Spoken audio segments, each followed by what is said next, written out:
श्री लक्ष्मी अष्टोत्तर शतनाम स्तोत्रम्। अथ ध्यानम् वन्दे पद्मकरां प्रसन्नवदनां सौभाग्यदां भाग्यदां हस्ताभ्याम् अभयप्रदां मणिगणैः नानाविधैर्भूषितां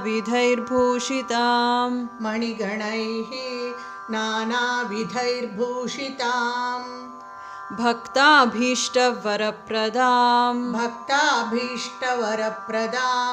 हरिहरब्रह्मादिभिः सेवितां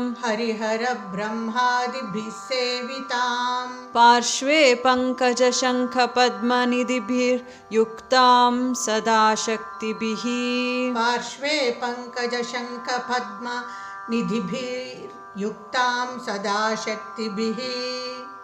सरसिजनयने सरोजहस्ते धवळतरां शुकगन्धमाल्यशोभे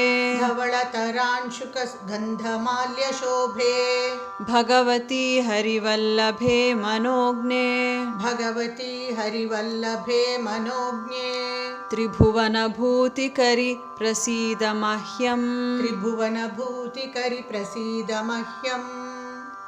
अथ स्तोत्रम् प्रकृतिं विकृतिं विद्यां सर्वभूतहितप्रदां श्रद्धां विभूतिं सुरभिं नमामि परमात्मिकाम् वाचं पद्मालयां पद्मां शुचिं स्वाहां स्वधां सुधां धन्यां हिरण्मयीं लक्ष्मीं नित्यपुष्टां विभावरीं अदितिं च दितिं दीप्तां वसुधां वसुधारिणीं नमामि कमलां कान्तां क्षमां क्षीरोदसम्भवाम् अनुग्रहप्रदां बुद्धिम् अनघां हरिवल्लभाम्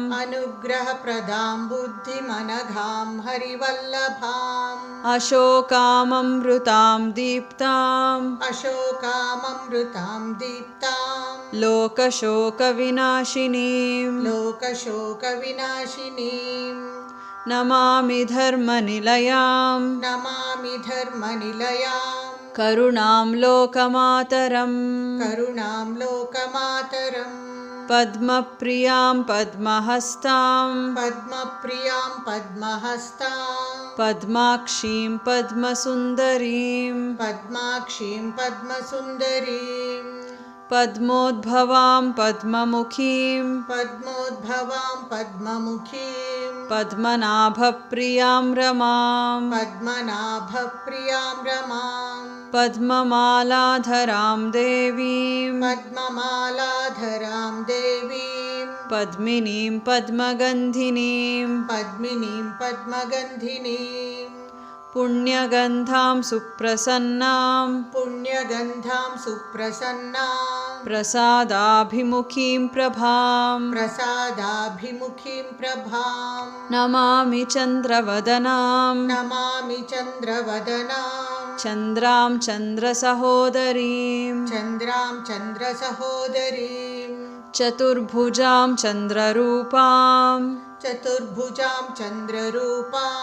इन्दिरां इन्दुशीतलां आह्लादजननीं पुष्टिं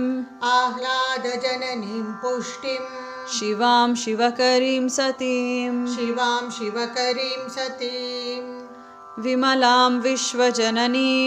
विमलां विश्वजननीं तुष्टिं दारिद्र्यनाशिनीं तुष्टिं दारिद्र्यनाशिनीं प्रीतिपुष्करिणीं शान्तां प्रीतिपुष्करिणीं शान्तां शुक्लमाल्याम्बरां श्रियम्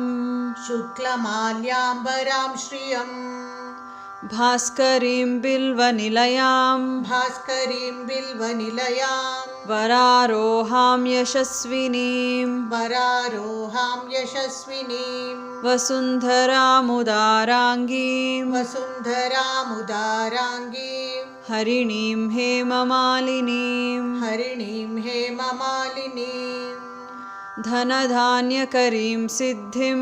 धनधान्यकरीं सिद्धिं सदा सौम्यां शुभप्रदां सदा सौम्यां शुभप्रदां नृपवेश्मगतानन्दां नृपवेश्मगतानन्दां वरलक्ष्मीं वसुप्रदां वरलक्ष्मीं वसुप्रदां शुभां हिरण्यप्राकारां शुभां हिरण्यप्राकारां समुद्रतनयां जयां समुद्रतनयां जयां नमामि मङ्गलां देवीं नमामि मङ्गलां देवीं विष्णुवक्षस्थलस्थितां विष्णुवक्षस्थलस्थितां विष्णुपत्नीं प्रसन्नाक्षीं विष्णुपत्नीं प्रसन्नाक्षीं नारायणसमाश्रितां नारायणसमाश्रितां दारिद्र्यध्वंसिनीं देवीं दारिद्र्यध्वंसिनीं देवीं सर्वोपद्रववारिणीं सर्वोपद्रववारिणीं नवदुर्गां महाकाळीं नवदुर्गां महाकाळीं ब्रह्मविष्णुशिवात्मिकां ब्रह्मविष्णुशिवात्मिकां त्रिकालज्ञानसम्पन्नां त्रिकालज्ञानसम्पन्नां नमामि भुवनेश्वरीं नमामि भुवनेश्वरीं लक्ष्मीं क्षीरसमुद्रराजतनयां लक्ष्मीं क्षीरसमुद्रराजतनयां श्रीरङ्गधामेश्वरीं श्रीरङ्गधामेश्वरीं दासीभूतसमस्तदेववनितां दासीभूतसमस्तदेववनितां लोकैकदीपाङ्कुरां लोकैकदीपाङ्कुरां श्रीमन्मन्दकटाक्षलब्धविभव श्रीमन्मन्दकटाक्षलब्धविभव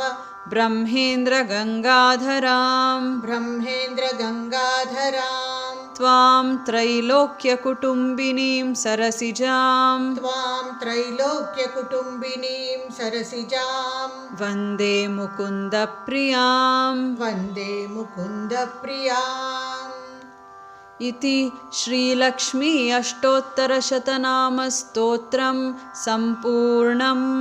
इति श्रीलक्ष्मी अष्टोत्तरशतनामस्तोत्रं सम्पूर्णम्।